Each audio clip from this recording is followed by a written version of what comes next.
Salut, et si l'on parlait de Inuo? C'est mercredi 23 novembre que sort le nouveau film d'animation Inuo du japonais Masaaki Yuasa. Après Lou, l'île aux sirènes et Radio Wave, le maître de l'animation japonaise est de retour avec Inuo. Et pour la première fois de sa carrière, Yuasa abandonne son style contemporain pour raconter son pays et surtout l'histoire du théâtre No du XIVe siècle. Mais avant de vous donner mon avis sur le film, j'ai eu la chance d'interviewer Masaaki Yuasa il y a quelques semaines et je vous propose tout de suite de découvrir l'intégralité de cette interview. Et je vous retrouve juste après pour mon avis. Bonjour Masaaki Yuasa. Votre nouveau film Inuo est inspiré du roman Le Roi Chien de Hideo Furukawa. Qu'est-ce qui vous a donné envie d'en faire un film? Inuo est un personnage qui a réellement existé, historiquement parlant, mais on ne connaît que très peu de choses sur lui, parce que les œuvres n'ont pas été conservées, donc il y a très peu d'informations. Et en réalité, notre histoire, celle du film,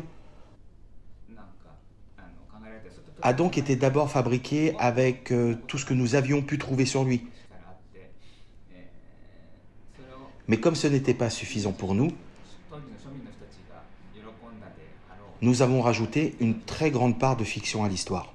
Votre filmographie, aussi bien au cinéma qu'à la télévision, est très contemporaine. Et avec Inuo, vous vous attaquez aux légendes ancestrales japonaises et vous installez votre histoire dans le Japon du XIVe siècle. Pourquoi avoir attendu autant d'années avant de faire un film d'époque sur l'histoire de votre pays? Je n'ai pas vraiment de raison d'avoir attendu si longtemps pour parler du Japon ou de cette époque. Et si je l'ai fait que maintenant, c'est parce que tout simplement on me l'a proposé. Et ça m'a vraiment permis de mieux connaître l'histoire de mon pays. Mais en réalité, je n'ai pas pensé forcément qu'au Japon, puisque la définition de l'histoire est très universelle. Et donc, ce qu'il se passe dans mon pays peut très bien se passer aussi ailleurs. Et c'est pour ça que j'ai mis plus d'importance à l'imaginaire et à sa richesse, plutôt que d'être ancré dans la réalité. Vous en parliez au début de l'interview, le personnage d'Inuo a réellement existé. Il a été l'un des précurseurs du théâtre de No. Mais comme vous le disiez, donc on a retrouvé très peu de traces de lui dans les archives, etc. Du coup, comment vous vous êtes renseigné sur lui avant de l'imaginer visuellement? Alors même s'il reste très peu d'informations sur Inuo,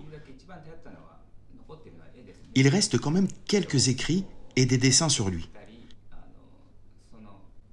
Et j'ai aussi travaillé avec un chercheur-professeur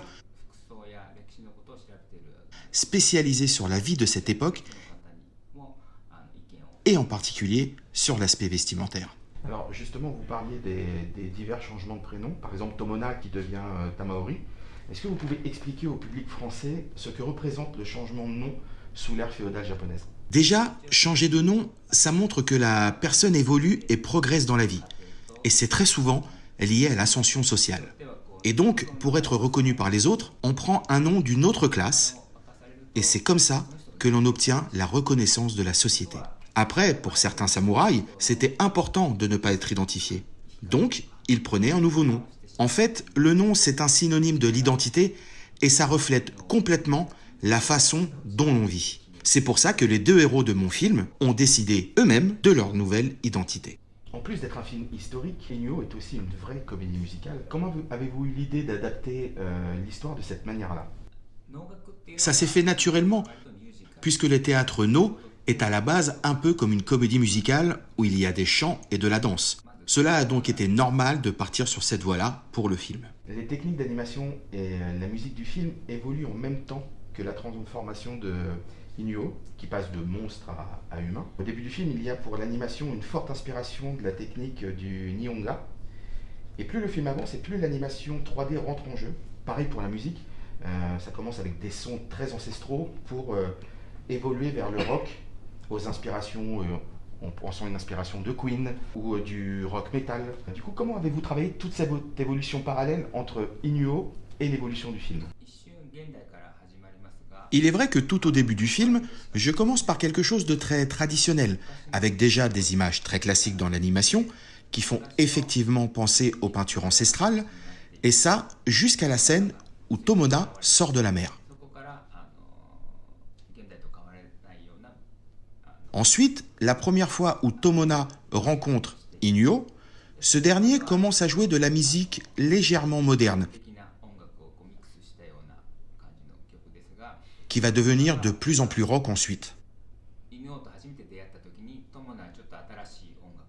Après, le rock n'était pas une fin en soi.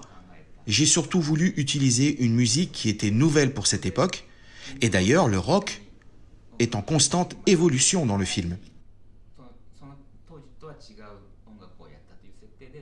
Et cela va même sur d'autres styles musicaux.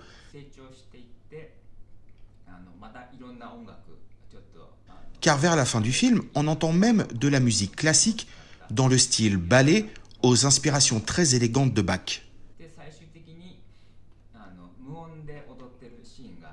Et il y a même une scène sans aucun son, pour rappeler les débuts du théâtre où il n'y avait pas de musique.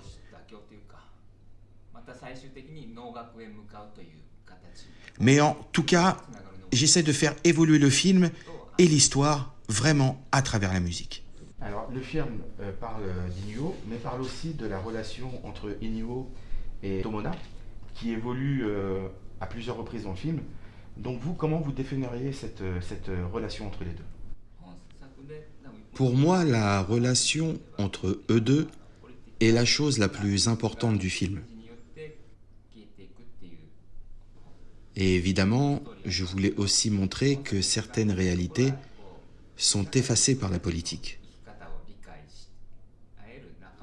Et c'est comme ça que notre scénario s'est construit. Mais il est vrai que je voulais montrer aussi une belle histoire d'amitié entre deux personnes. Même si cela n'a duré que très peu de temps à cause d'un malentendu, elle a finalement réussi à résister à cela. Mais ça, vous le comprendrez à la fin du film. Parlons maintenant de votre manière de travailler. Je voulais savoir en fait comment vous procédiez. Est-ce que vous travaillez d'abord seul sur la conception des visuels, les décors, etc. et qu'ensuite vous transmettez vos instructions à vos équipes d'animation, ou c'est vraiment un travail collectif dès le début? Je travaille toujours en équipe dès le début du projet. Mais parfois, quand ça bloque et que personne n'a plus d'idées, évidemment, j'interviens et c'est moi qui décante les choses. Mais bien sûr que lorsque mon équipe propose de super idées, évidemment, je n'hésite pas à les garder. Après tant d'années de carrière, quelle est votre vision aujourd'hui sur l'animation en général, sur son évolution, sur le fait de travailler qu'avec des ordinateurs, d'abandonner de plus en plus le papier? Est-ce que ce sont vous des choses qui vous manquent? Parce que je sais qu'il a commencé, lui, dans les années 80, à travailler sur papier. Donc je voulais savoir si ces choses-là lui manquaient et si du coup c'était sur une technique qu'il aurait bien aimé, qu'il aimerait bien revenir. Il y a de cela peut-être 20-30 ans, on a dit que l'animation traditionnelle 2D allait disparaître. Et puis finalement, non. Encore aujourd'hui, il y a toujours des films qui sont faits manuellement et ils sont même assez nombreux. Mais pour moi, personnellement, je ne tiens pas forcément à l'animation 2D, parce que mon but, c'est de faire des films intéressants, et ce, quelle que soit la technique. Mais par contre, je suis quand même très content de voir qu'il y a de plus en plus de films d'animation destinés aux adultes. Vous travaillez autant pour la télévision que pour des longs métrages. Quelle est la différence en termes de travail, en termes de temps, en termes de technique entre les deux? Est-ce que vous avez une préférence sur l'un ou sur l'autre? Avant, au début de ma carrière, j'aimais bien les longs métrages, parce que ça me permettait d'avoir plus de temps pour la production. Mais en même temps, il y a aussi des choses que l'on peut faire essentiellement dans la production télévisuelle. Donc avec le temps, j'ai appris à aimer les deux. Comme il y a aussi une différence entre un film original et un film d'adaptation. En tout cas, j'essaie toujours de trouver la meilleure façon de travailler pour chaque projet. Je voulais savoir s'il connaissait le maître de l'animation française, Michel Oslo. ミシェル・オスロっていうフランスの、アニメーションの監督をご存知ですか？名前は知ってるんで、なんか作品を知ってる。キリコ。キリクとか。ああ、はい。あと、アヌシでもお会いしてましたね。Alors j'ai eu la chance de l'interviewer il n'y a pas longtemps et il m'expliquait que pour lui l'animation c'était pas une question d'âge parce qu'il a 78 ans mais que lui il fera ça tant qu'il aura des choses à dire et à exprimer. Et comme je sais que Miyazaki est à peu près dans le même système que Michel Osso, c'est-à-dire raconter de belles histoires avec toujours un fond politique, humain, est-ce que lui est d'accord avec ça? Est-ce que tant qu'il aura des choses à dire, il continuera? En fait, plus je travaille dans le milieu, et plus j'ai envie de m'exprimer à travers l'animation. Que ça soit sur ce que je trouve et ce que je vois dans la vraie vie, j'aime cette sensation de pouvoir m'exprimer à travers l'animation. Et en tout cas, j'ai encore plein de choses que je voudrais faire et dire.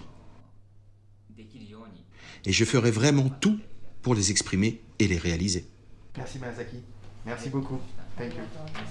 Comme vous l'avez compris, Masaaki Yuasa signe un film à l'opposé de tout ce qu'il a fait jusqu'à présent. Et vous savez quoi? Il réussit d'une main de maître ce changement de style radical. Que ce soit tout d'abord sur l'histoire, qui nous montre que déjà à l'époque, la politique et la culture ne faisaient pas bon ménage, et que si en plus on y rajoute les coutumes ancestrales que certains ne veulent pas du tout voir évoluer, on tient ce scénario qui, derrière sa légèreté musicale, dénonce des problèmes qui sont, hélas, toujours d'actualité de nos jours. Sur l'animation, le réalisateur mélange les genres et les techniques de la plus brillante des manières. Il n'y a pas de grands effets de style tape à l'œil, mais plutôt une fluidité maîtrisée quand il s'agit de passer d'un style d'animation à un autre. Enfin, pour la musique créée par Yoshihide Otomo, elle s'intègre parfaitement à l'histoire. On part d'une musique japonaise traditionnelle à un rock limite metal qui appuie le besoin d'émancipation d'Inyo. Donc en résumé, si vous voulez voir un film d'animation pour adultes sur une forte amitié qui flirte entre coutumes ancestrales japonaises et fantastiques, le tout sublimé par une BO des plus réussies, allez voir Inyo dès le 23 novembre au cinéma. En attendant, je vous laisse avec quelques images du film et surtout, pensez à vous abonner. Salut!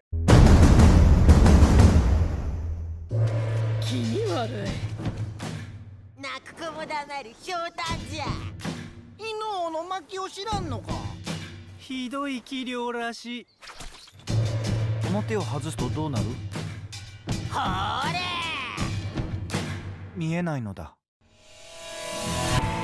吉祥天外噂の舞台時あり山あり川ありの犬王の巻釣られて踊る犬王や美を極めるにはまだ今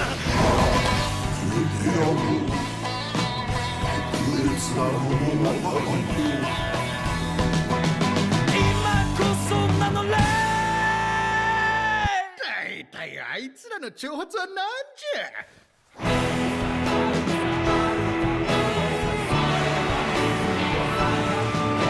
金輪際ビュアフォースと会うな